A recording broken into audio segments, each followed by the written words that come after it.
President Zelenskyy of Ukraine came to the White House to meet with Donald Trump, and what very soon became clear was like a whole gaggle of Trump administration officials.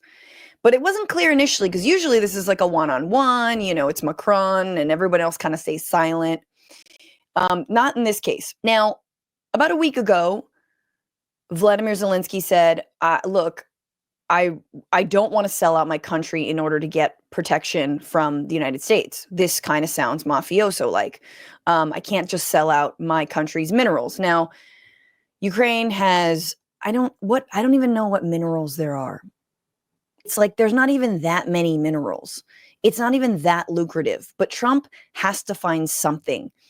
Titanium, lithium, coal, oil, and natural gas. Great. And it's not like Ukraine needs that money, but Donald Trump needed something for, obviously, him to even suggest that maybe one day he could support Ukraine in its quest for national sovereignty over Russia, which is, yes, currently invading and occupying parts of its territory. Now, the deal was off a week ago, but it seems like Zelenskyy changed his mind. And he was like, okay, we'll do it. Because Ukraine is Ukraine. And it doesn't have a lot of power. And it's not in NATO. And it doesn't have a lot of money. And it's been in a war for, what are we at, 3 years now? 4 years now? We've been here before, though. Right? I mean, I want to play this, but I also want to just remind everyone that we've absolutely been in this situation before, where Donald Trump says, what are you going to do for me? And in fact, my guy was impeached over it. Donald Trump was impeached. Remember the first impeachment? Yeah. That was over blackmailing the president of Ukraine, Zelenskyy, in order to dig up dirt on Joe Biden in exchange for money that was already promised to the country. Which is very funny because, in the year 2025, you can just destroy all of the contracts that you've already signed and all of the money that Congress already allocated. Somehow that's legal, except it's not, but you can ignore the judges that are telling you it's not legal. We, back in, these 6 years or whenever it was, back then it was like, oh, shoot, you can't just, number one, you got to fulfill your promises. But number two, you certainly can't strong arm and blackmail the president, Zelenskyy, of another country in order to get money that was already promised to them. There is a not perfect phone call, and we're going to probably impeach you over that. And that's exactly what happened. So we all know that Trump loves blackmailing Zelenskyy. And it wasn't enough that this minerals deal is really kind of blackmail, right? It's another version of, it's a mafioso-like tactic. He had to sit him down in the White House and scold him and get mad at him. And look, Zelenskyy, I'm not saying this man is perfect. I'm not saying everything in Ukraine is perfect and everyone is a shining hero and it's all good and Zelensky's never done anything wrong. But my God, the cojones that this guy demonstrated speaking back to Trump in the way that he did is incredible. Now, Zelenskyy, just to make a little bit of a, shorthand of what happened, Zelenskyy tries to explain to Vance and Trump, who are already incredibly hostile with him, that Russia invaded Crimea, right, in 2015. And that nobody did anything about it, right? Remember in those years, Obama deported, basically, what is it when you excommunicate? Basically removed any Russian ambassadors to the US from different embassies. That happened. But there wasn't much more. So he's trying to give him a little bit of a history lesson. Look, Russia's been the aggressor for a very, very long time now. He was doing a little bit of a history lesson. And then he said, it's going to be the world's problem if Russia is allowed to keep doing this. You're going to feel it. And so this is what trips Donald Trump off. He says, you're going to feel it. And what he means is, if Russia is not somehow contained, if there isn't a honest assessment of who the hell Vladimir Putin is and what he actually wants, if he's allowed to continue to invade Ukraine, if he's allowed continue to what he ultimately wants is Kyiv, but you think he's going to stop there? This will be everyone's problem very, very soon. And again, I say that as a leftist who doesn't think that diplomacy is off the table here, but actual diplomacy, not whatever the this is. So here's Zelenskyy, and I'm sorry for the long wind-up, but here is the response from Zelenskyy, and this is when things got heated. Tell us what we're going to feel. Trump says, don't tell us what we're going to feel. Tell us what we're going to feel. We're trying to solve a problem. Don't tell us what we're going to feel. I'm not telling you. Because you're in no position to dictate that. Remember this. You're in no position to dictate what we're going to feel. We're going to feel very good. Feel influence. We're going to feel very good and very strong. You will feel influence. You're right now not in a very good position. You've allowed yourself to be in a very bad position. You've allowed yourself to be in a very bad position. I mean, what part of this is not a mafia shakedown?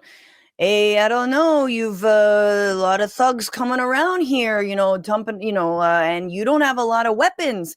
I would sell you more. I would protect you. But what are you going to do for me? You're not in a good position here. So he is relishing in the fact that Zelensky's, quote, not in a good position. And let me just say, Zelenskyy walked in there. I think there were gifts for Donald Trump. There was a thank you right off the bat. Thank you, Mr. President. Thank you for having me. Right off the bat, Zelensky's like, I'm playing ball. It's okay. I'm fully on board with playing ball. I'll do the whole runaround. I'll / reach around. And then because Zelenskyy, I don't know, explain the history of Russian aggression against Ukraine, that got them mad. And I just want a little side note. Let's remember when Donald Trump was running for president in 2016, the only thing that he changed about the Republican Party platform was what, class? It was, if Russia invades Ukraine, up until that point, Republican Party said the United States would support Ukraine in their efforts to, you know, thwart Russian invasion. Donald Trump and all of his advisors who, oops, were maybe sort of working on behalf of Russia. And there was a back channel to Russia. I don't know, but Mueller found something, but that was a limp dick MFer who is a, you know, career Republican. He was like, well, we found a lot of collusion, but there's not really a crime. What are you talking about? Mueller was never going to save us. Russia story is actually real.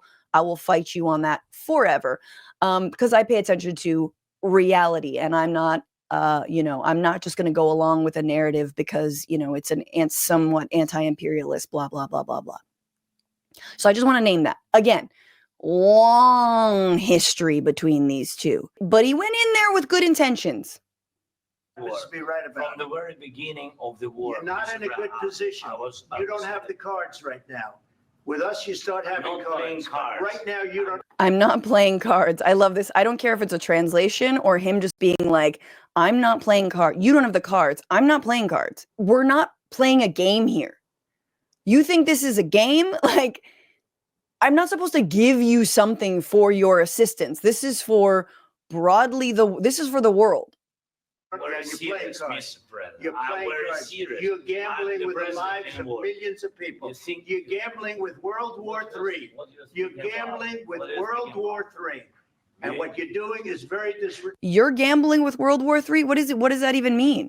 What does that mean? You're gambling with World War III? Like, that's crazy. Like, who would be gambling with world? Anyway. Disrespectful to the country, this country. That's with back all to respect to you far more than a lot of people said they should have. Have you said thank you once? This entire meeting? No, in this entire meeting. There we go. When I heard have you said thank you once, I was like, excuse me? Who's talking? Wait. Who? Zoom out. I was like, is it Rubio? Rubio is there. But I was like, is it Rubio? No. It's little bitch ass J.D. Vance coming in there. Have you said thank you once? Is that how, like, I'm sorry. I never studied international relations or like foreign diplomacy, but I'm pretty sure have you said thank you once does not factor in here. Certainly not in a public meeting. You said thank you. You went to Pennsylvania and campaigned for the opposition in October. Offer some words of appreciation for the United States of America and the president who's trying to save your country. Please, you think that if you will speak very loudly about the war, you can... He's not speaking loudly. He's not speaking loudly. Your country's in big trouble. Can I Wait a answer? minute. No. You've done a lot of talking. Your country is in big trouble. I know. You're not winning. You're not winning this. You have a damn good chance of coming out okay because of us. Mr. President, We are staying in our country, staying strong from the very beginning of the war. We've been alone, and we are thankful. I said thanks You haven't in been this alone. cabinet. You and haven't not been only alone. in this We cabinet. gave you, through I this said stupid president, $350 billion. You We voted gave for We gave you through this stupid president, which you're talking about Joe Biden, right? $350 billion, right? And of course, these are the same people. First of all, $350 billion, it's a lot of money. But as we all know from sort of and by the way, next week we're going to talk to Anthony of Ukraine and Without the Hype. And it's a longstanding podcast that covers Ukraine war. So we're going to actually dig deep into this. And thank you to Rachel for the suggestion. So we're going to actually stay tuned to next Friday because we want to dig into this more, obviously in depth and understand it. But like him saying the stupid president, he's referring to Joe Biden giving him $350 billion, which is a lot of money. Yes. Am I in favor of the United States being weapons dealers around the world? Absolutely not. Is $350 billion compared to the money that we've given Israel, which is doing a genocide, or the money that it would, from many experts' analysis, would be necessary for Ukraine to win the war? It's not. It's not enough money, right? So however you feel about it, it's like it's enough money to sort of drag the war on, but not necessarily enough money to win the war or to to outmaneuver Russia. And I'm not saying that we aren't everyone's flirting with a broader war. I think it's very dangerous. The situation is incredibly volatile and needs to be handled with the utmost care and consensus with all kinds of allies and people who want to seriously see the end of bloodshed, right? So this isn't about giving Ukraine money to, target civilians in Moscow, right? Like that's not what this is about. None of this is unlike our money for Israel. So I just want to name Trump is, and this is just like $350 billion from your stupid president. Yeah, man, that wasn't you, dog. That wasn't you that gave that money. You reluctantly, because you got caught trying to blackmail my guy, you tried to rescind money that was already promised to him, but you didn't promise any of that money to him. For your military equipment, and you men are brave, but they had to use our military.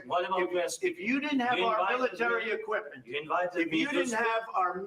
equipment, this war would have been over in 2 weeks. In 3 days, I heard it from Putin. In 3 days, this is something maybe new. less. In 2 weeks, of course. Okay, we have to rewind. He said, if you didn't have our weapons, this war would have been over in 3 weeks. And then Zelenskyy goes, in 3 days, I heard it from Putin. Like, in 3 days, yeah, I heard it from Putin. In other words, Trump, you got your talking point wrong. Like, you're out here parroting Putin talking points, Kremlin talking points. You got it wrong. It was 3 days. It wasn't 3 weeks. So Trump was trying to do the line. And Zelensky's caught him on it a little bit and was like, yeah. I heard that directly from the guy you're supposed to be negotiating peace with. A guy who the other day you said you couldn't call a dictator, even though you're calling Zelenskyy a dictator. So, and again, there's another point of this interview where Zelenskyy says directly to J.D. Vance, have you come to visit Ukraine? Come and visit. And J.D. Vance goes, I don't need to visit.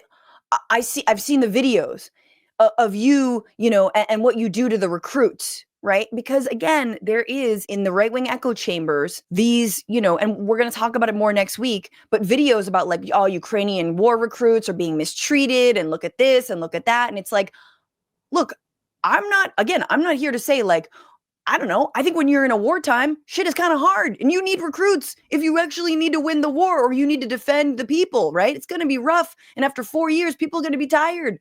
No one's saying any of that is easy, right? But you have the vice president of the United States, instead of saying, yes, I will actually visit Ukraine and I'm curious to see what it's like on the front lines. I want to see it with my own eyes. Instead, he's talking about a fucking video that's going around about how Ukrainian recruits are treated badly, whatever. And you're just you are so red pilled on this. You are so, Putin pilled on this issue. That it doesn't even make you're. Are you really the vice president? Are you really the president right now? Of course, yes. It's going to be a very hard thing to do business like this. I tell you. Do business, bitch. It's not a business. It's a country. And this has been the fundamental problem with Donald Trump as an effing president, is he doesn't understand what's in it for him. So this is the same week that Donald Trump is sharing AI videos of the Gaza Strip as the Trump Riviera with Elon Musk and dancing women / maybe Hamas fighters. And it's all like he finds it perfectly fit for himself to put out, like, what if there was a Trump casino in the Gaza Strip, and what if everyone was ethnically cleansed from it / begging in the streets for a little bit of money that Elon Musk, throws out there. Like, if you haven't seen the video, watch it. But that's how Trump does diplomacy. It's, well, are you going to build me a monument in Kyiv? Are you going to let me have unfettered access to your minerals? For whom? I mean, it's not like the wealth is being shared with Americans. If this goes through, will any of us see the fruits of that? Of course fucking not. Man, it's like, yeah, Zelenskyy should have run in there with some AI video of Trump, running through the streets of Kyiv and everything named after him, changing all the street signs. Oh, sorry, he didn't do that for you, my guy. But that's actually what being a leader in the world is. Sometimes it's not all about you. Sometimes it's about other countries that exist in the world, including your own, which you fail to represent. Say thank you. I said it a lot of times. Oh my God. Oh my God. In 3 days, I heard it from Putin. In 3 days. This is something Maybe new. less. In 2 weeks. Of course, yes. It's going to be a very hard thing to do business like this. Again, I tell you. just say thank you. I said it a lot of Accept times. that there, accept to that- American people. accept that there are disagreements, and let's go litigate those disagreements rather than trying to fight it out in the American media when you're wrong. We know that you're wrong. But you see, I think it's. And this is just a perfect example of, like, no one was able to be the bigger person, and it clearly, like, maybe Zelenskyy shouldn't have, like, whatever, did what he did, but, like, my guy's trying to stand up for himself and his country. The fact that they got so triggered over the explanation of Crimea, the fact that, like, he didn't go in there and grovel like a peasant, that's what they have a problem with, that he didn't grovel. I'm sorry, you're not groveling enough. See, everyone here, we all know the smell of Donald Trump's ass crack. So do you know what it smells like? Do you know that it smells a little bit like a compost you forgot to take out on top of, like, old spaghetti? Do you know what I mean? It's like, ooh, it's an Italian restaurant, but no, in hell. Have you smelled the swamp ass as closely as I have? I'm J.D. Vance, okay? I huff Trump diapers on the regs. This is Marco Rubio. Marco Rubio sold his entire soul to be here. What did you sell? Okay? What did you sell? All right. Now, this is another moment from the meeting. It was about an hour long, and so I don't want to take you through the whole thing, but this is very revelatory because of what it says about how Donald Trump views Vladimir Putin as the victim. This poor guy. Maybe I should have started with this because it really does give you some backstory, because Trump, because he can't shut his mouth about the crimes that he's already committed and the people he's already colluded with, is basically taking little Vlad's side over here and saying that he was put through the ringer when it comes to the witch hunt. The witch hunt. They didn't respect Obama. They respect me. Let me tell you, Putin went through a hell of a lot with me. He went through a phony witch hunt where they used him and Russia. You ever hear of that deal? That was a phony. He is so dead brained. Like, I swear to God, he's losing it so much. Russia. You ever hear of that? Like, you ever hear of the one tweet that I said where I said Russia? Ever hear of when I say it on the campaign trail? Like, my guy is shutting down. He is shutting down. J.D. Vance is just like the fucking, dude in the yellow suit peeking behind the tree, like, except it won't be you, Vance. Trump said it himself. It won't be you. Even if he does croak in office, it's not going to be you. That was a phony Hunter Biden, Joe Biden scam. Hillary Clinton, Shifty Adam Schiff. It was a Democrat scam. And he had to go through that. And he did go through it. We didn't end up in a war. And he went through it. He was accused of all that stuff. He had nothing to do with it. It came out of Hunter Biden's bathroom. It came out of Hunter Biden's. Look at his face. Zelensky's dissociating so hard right now. He's like, I don't know where to go. Go to the happy place. But the Hunter Biden bathroom, like, what does that even mean? What do you mean, Hunter Biden's bathroom? His bedroom. It was disgusting. And then they said, oh, the laptop from hell was made by Russia, the 51 agents. The whole thing was a scam. And he had to put up with that. He was being accused of all that stuff. Think of Putin. Think of what Putin had to go through. Putin had to actually face a mild investigation into things that he actually did, right? And Roger Stone being a back channel, Paul Manafort being a back channel to work with Russia, the NRA being a massive cash cow in dark money for Russia, the fact that, Republican senators in 2018 all went to go visit Moscow, a little bit of a bad look given that there's an ongoing investigation into the president working with Russia in order to get elected and do a lot of disinformation about Clinton. And yes, Hillary Clinton lost the election in her own absolute right of being a bad choice for the Democrats. Good alternative to Trump, bad choice for the Democrats. But here we are. Here we are, everybody. Play the Zelensky hits back. Play the Putin just gargling the nuts. I'm sorry, but really, I cannot hear this man with Putin's nuts in his mouth. All I can say is this.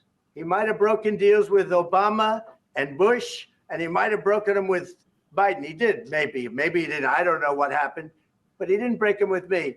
He wants to make a deal. I don't know if you can make a deal. The problem is I've empowered you to be a tough guy.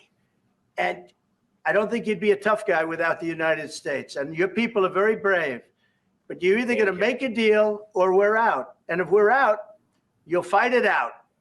I don't think it's going to be pretty, but you'll fight it out.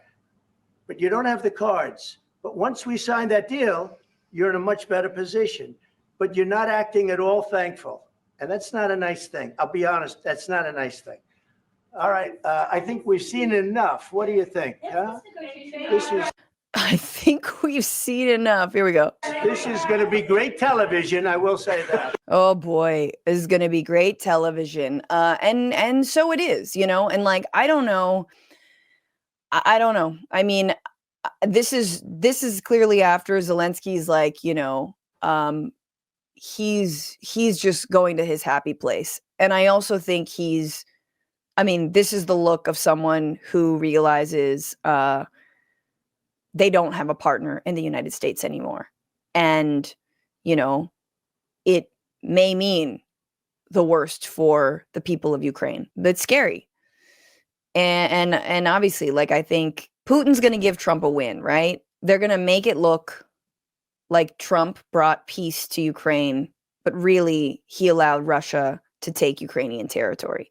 And that's what's likely going to happen because that's what empowering strongmen around the world does. And I'm sure Putin will be fine with it. He'll be satisfied with taking the eastern Ukraine. He'll be very satisfied with all that. And he'll stop probably, right?